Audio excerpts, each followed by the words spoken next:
Assalamualaikum warahmatullahi wabarakatuh. Perkenalkan, nama saya Revi Damayanti, NPM 23412007.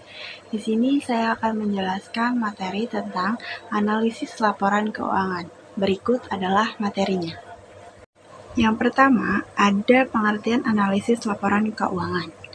Analisis laporan keuangan ini adalah proses mengevaluasi informasi keuangan untuk menilai kinerja dan posisi keuangan. Tujuannya untuk membantu pengambilan keputusan manajerial, investasi, dan pemberian pinjaman. Itu melalui metode seperti analisis rasio dan tren. Analisis ini mengukur likuiditas, profitabilitas, solvabilitas, dan efisiensi operasional perusahaan. Selanjutnya ada manfaat analisis laporan keuangan. Yang pertama yaitu menilai kinerja keuangan perusahaan. Itu melalui analisis laporan keuangan, pihak manajemen dan investor dapat menilai kinerja keuangan perusahaan dalam menghasilkan laba, efisien operasional, dan pengelolaan sumber daya. Yang kedua, itu membantu pengambilan keputusan. Dengan menganalisis laporan keuangan, manajemen dapat membuat keputusan yang lebih tepat terkait dengan perencanaan, penganggaran, dan strategi bisnis, seperti ekspansi atau pengurangan biaya. Selanjutnya itu ada menilai resiko keuangan. Analisis ini membantu untuk mengidentifikasi potensi masalah likuiditas, solvabilitas, dan risiko lainnya yang dapat mempengaruhi kelangsungan perusahaan. Ini juga membantu kreditor dan investor dalam melalui tingkat risiko yang terkait dengan memberikan pinjaman atau investasi. Selanjutnya itu ada membandingkan dengan standar industri atau kompetitor. Melalui analisis perbandingan dengan perusahaan sejenis atau dengan standar industri, perusahaan itu dapat menilai posisi keuangannya di pasar dan mengetahui apakah ada area yang perlu diperbaiki atau peluang yang bisa dimanfaatkan. Selanjutnya, yang terakhir itu ada meningkatkan transportasi dan kepatuhan. Melalui analisis laporan keuangan yang cermat, transparansi dapat pengelolaan keuangan perusahaan dapat terjaga, serta memastikan bahwa perusahaan itu mematuhi standar akuntansi dan regulasi yang berlalu. Selanjutnya ada metode analisis laporan keuangan. Yang pertama ada analisis rasio keuangan. Ini melibatkan perhitungan rasio-rasio yang diambil dari data yang ada di dalam laporan keuangan. Rasio keuangan membantu untuk mengevaluasi kinerja perusahaan dalam berbagai aspek, seperti likuiditas, profitabilitas, solvabilitas, dan efisiensi.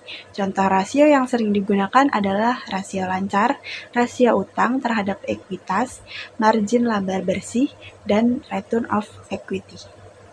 Kemudian ada analisis vertikal.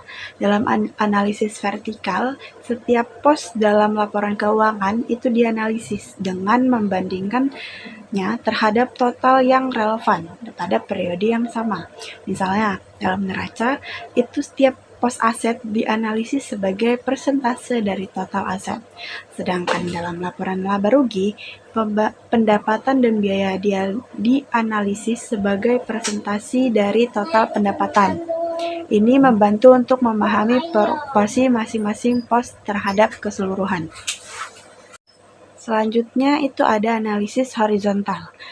Analisis horizontal mengamati perubahan angka dari periode ke periode dalam laporan keuangan. Dengan membandingkan data keuangan yang ada dalam beberapa periode, analisis ini bertujuan untuk melihat tren dan perubahan yang terjadi. Ini membantu untuk mengidentifikasi pertumbuhan atau penurunan dalam berbagai aspek keuangan, seperti pendapatan, laba, dan aset. Kemudian ada analisis arus kas. Analisis arus kas ini fokus utamanya itu untuk mengevaluasi arus kas masuk dan keluar perusahaan, serta bagaimana perusahaan mengelola aktivitas operasional, investasi, dan pendanaan.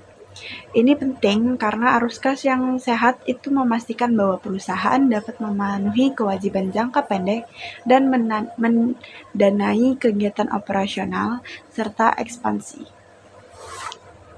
Kemudian, ada pentingnya analisis laporan keuangan dalam pengambilan keputusan.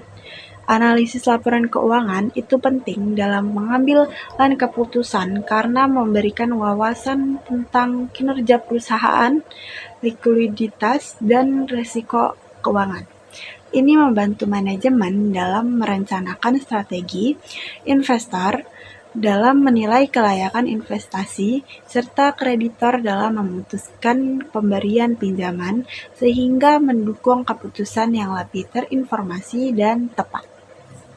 Selanjutnya yang terakhir itu ada keterbatasan dalam analisis laporan keuangan. Meskipun analisis laporan keuangan ini sangat penting, ada beberapa keterbatasan yang perlu dipahami. Yang pertama, yaitu bergantung pada data historis. Laporan keuangan hanya mencerminkan kondisi yang ada pada periode sebelumnya yang mungkin tidak selalu relevan dengan kondisi masa depan atau perubahan pasar yang cepat. Kemudian ada pengaruh kebijakan akuntansi, praktik akuntansi yang berbeda, misal pengakuan pendapatan, perlakuan terhadap aset dan kewajiban, itu dapat mempengaruhi perbandingan laporan keuangan antar perusahaan atau periode. Dan yang terakhir itu ada tidak memperhitungkan faktor non-finansial. Analisis laporan keuangan sering terjadi terfokus pada angka dan tidak selalu mencakup faktor-faktor kualitatif yang dapat mempengaruhi kinerja perusahaan seperti manajemen, strategi, atau kondisi pasar. Baik, itu saja yang dapat saya sampaikan. Kurang lebihnya saya mohon maaf. Wassalamualaikum warahmatullahi wabarakatuh.